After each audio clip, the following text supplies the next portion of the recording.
Je sais ce que cherchent les impérialistes. Ils cherchent à monter la vie. Mais ils doivent savoir que, après moi, il y aura d'autres révolutionnaires qui aimeront réellement ce pays. Ça, c'était les paroles de Mouzé Laurent Désiré Kabila. Il disait qu'il était un soldat du peuple. Il savait que les Occidentaux étaient en train de les chercher, les impérialistes. Ils étaient en train de chercher sa tête. Mais après lui, il viendra d'autres personnes qui devront naître. Donc ça, c'était le 16 janvier.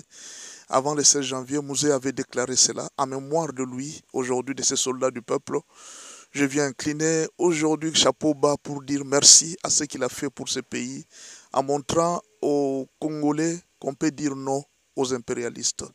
Et dans la liste aujourd'hui des gens qui ont dit non aux impérialistes, nous devons citer aussi Joseph Kabila. Beaucoup de gens connaissent trop peu l'histoire de Joseph Kabila. Bon, ils pensent toujours peut-être que non, l'histoire il faut bien lire.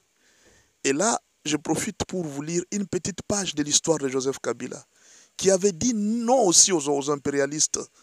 Et Joseph Kabila avait sorti une phrase qui était très célèbre, mais que beaucoup de gens, malheureusement, vous savez, beaucoup de gens qui étaient proches de lui ne comprenaient pas la propagande, ils n'étaient pas très forts dans la propagande.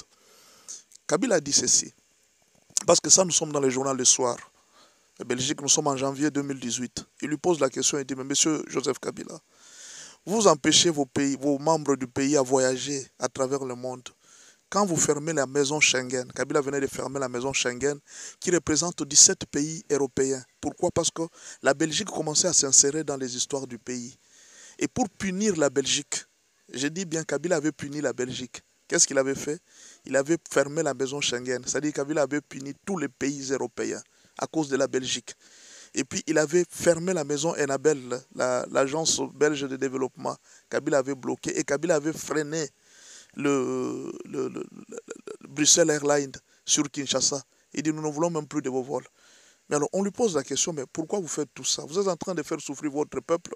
Kabila va répondre, il va dire, oui, mais il y a 150 pays dans le monde. Mon peuple peut voyager dans tous les autres pays. Ce que nous voulons, la Belgique doit savoir que la dignité a un prix.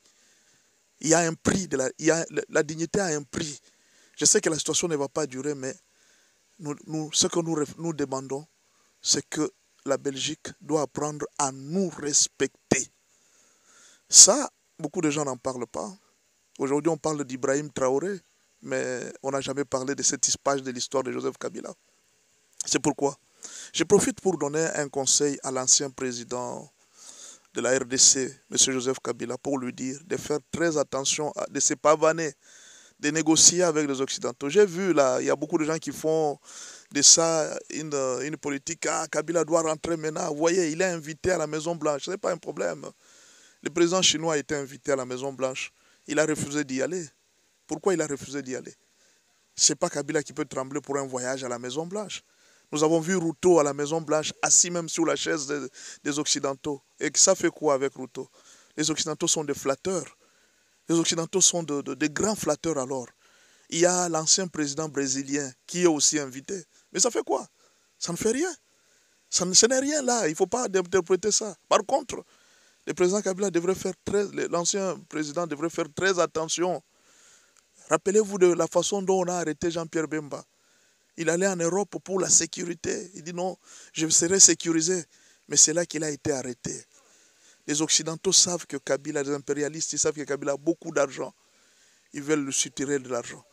Ils veulent se venger aussi de ce que Kabila avait fait parce qu'il les avait humiliés. Kabila a fermé la maison Schengen. Tu connais ce que veut dire la maison Schengen? 17 pays européens à genoux à cause de Joseph Kabila. Ils ont cette vengeance dans leur cœur. Ils ne pardonneront jamais à Joseph Kabila. Il les avait humiliés. Et puis il y a eu cette histoire de code minier qui a profité aux Chinois. Les Occidentaux ne peuvent jamais pardonner à Joseph Kabila. Il y a beaucoup de dossiers que Kabila a, notamment la mort de tous ces gens qui ont... Beaucoup de choses ont été... Il y a eu beaucoup d'accusations contre Joseph Kabila. Ce que je demande au président, à l'ancien président, c'est de faire très attention avec les Occidentaux. Si vous êtes conseiller de Joseph Kabila, dites-le lui. Il doit faire très attention avec les Occidentaux. Ils sont en train de chercher sa tête. Les Occidentaux n'ont pas pitié des Congolais. S'ils avaient pitié des Congolais, ils auraient arrêté Kagame dans la guerre de l'Est. Ils n'ont pas pitié de nous. les Occidentaux, ils sont en train de chercher l'argent. C'est l'argent qu'ils cherchent à travers les dirigeants africains. Et comme Kabila a beaucoup d'argent, ils vont lui soutirer beaucoup d'argent, notamment par des fausses accusations, surtout les Européens, des fausses accusations, voilà, il a tué ceci, il a fait ceci, il a fait... Tout ça, ça sera des faussetés. Tout simplement pour faire quoi? C'est pour lui soutirer l'argent comme ils ont fait avec Jean-Pierre Bemba, pensant qu'ils avaient pitié des Centrafricains. Oh non, il a tué des Centrafricains. Alors qu'ils étaient en train de poursuivre l'argent, soutirer à Jean-Pierre Bemba de l'argent. C'est pourquoi ils ont fait la CPI et tous les autres. Donc je demande à l'ancien président Joseph Kabila de faire très attention avec les Occidentaux. Il ne faut pas être trop dans leur circuit. Il ne faut pas trop voyager. Un jour, il risque de les surprendre, de l'arrêter. Ça, c'est juste un conseil que je donne. La deuxième information, c'est l'état de siège qui sera bientôt arrêté.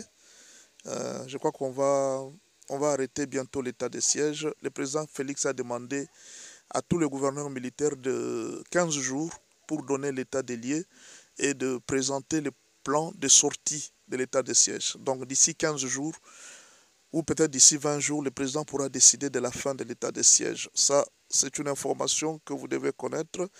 Il y a une autre information, c'est l'information du corridor de Lobito.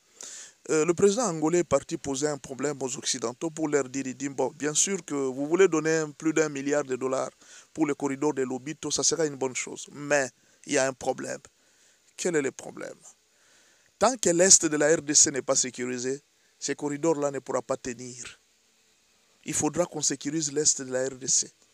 C'est pourquoi les Occidentaux maintenant ont pris une décision.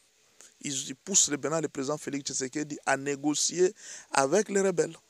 C'est leur dernière position. Ils disent au président Félix, tu dois négocier avec tous les groupes armés, comme s'il y en avait plusieurs. Bon, je ne sais pas. Nous avons un problème avec les M23 et le Rwanda. Mais eux, ils parlent, tu dois négocier avec tous les groupes armés. Mais les groupes armés, c'est les Rwandais. Est-ce que vous comprenez? En fait, en réalité, les Américains sont en train de dire à Félix Tshisekedi, mais petit, toi, tu veux nous accuser, nous? Les Rwandais, c'est nous. Les Rwandais, c'est une extension de l'État américain en Afrique. C'est ça, les Rwandais. Les Rwandais, ce n'est pas un pays. C'est un pays comme si les Américains avaient déjà acheté. C'est leur pays à eux. C'est ça qu'ils sont en train de dire. Ils ne peuvent pas se condamner, les Rwandais. Ils ne peuvent pas se condamner eux-mêmes. C'est eux qui l'ont envoyé. Comment veux-tu qu'on puisse sanctionner quelqu'un que nous-mêmes nous avons envoyé? Tout ce qu'il a fait là, c'est nous. Les armes, la force, tout ce qu'il fait, c'est nous. Alors, tu veux que nous puissions nous condamner nous-mêmes? Voilà un peu la situation, mais je ne sais pas la décision du président Félix, mais il y a des gens qui disent que le président Félix a dit non à cela. Bon, attendons la suite, on ne sait pas ce qui va se passer. C'est pourquoi je demande à tout un chacun de prier pour le président de la République. Cette situation n'est pas facile. Cette période que nous traversons, c'est la période qu'ils avaient tué Mouzé. C'est pourquoi je vous ai balancé cette phrase de Mouzé. Il avait dit, je sais que les impérialistes cherchent ma tête, mais après moi, il y aura d'autres révolutionnaires qui viendront. Ils sont là.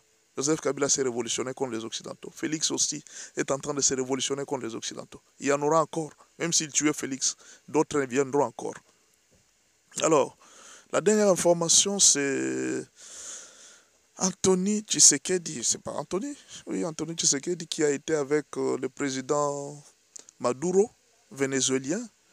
Et ça fait vraiment le buzz. Il y a beaucoup de gens qui pensent que le président Félix Tshisekedi est en train de préparer sa fuite vers le Venezuela, voyant qu'il n'est plus populaire. Il est en train de préparer sa fuite. C'est pourquoi il a envoyé son fils pour se préparer déjà un endroit où il peut vivre. Bon, en fait, je ne sais pas, il y a beaucoup trop de choses. Quand le fils du président est dans autre chose, oh, comment le fils du président peut être dans ça?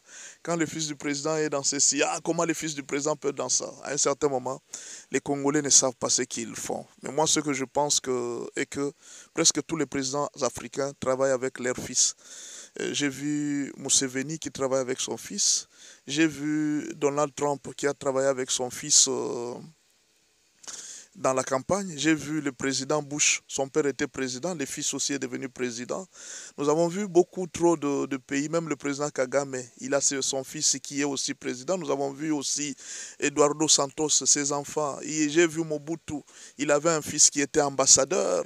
Donc tout ça là, ce sont des histoires de blabla que les gens veulent dire, mais en fait ce n'est pas mal si le président est serré. C'est comme moi, je suis pasteur, vous dites que non, le fils du pasteur est devenu pasteur, mais où est le problème? Hein? Et où est le problème? Si mon fils devient pasteur, vous voulez qu'il devienne qui? Et ce n'est pas mal que mon fils devienne pasteur, vous devriez nous plutôt encourager. Merci beaucoup et à la prochaine.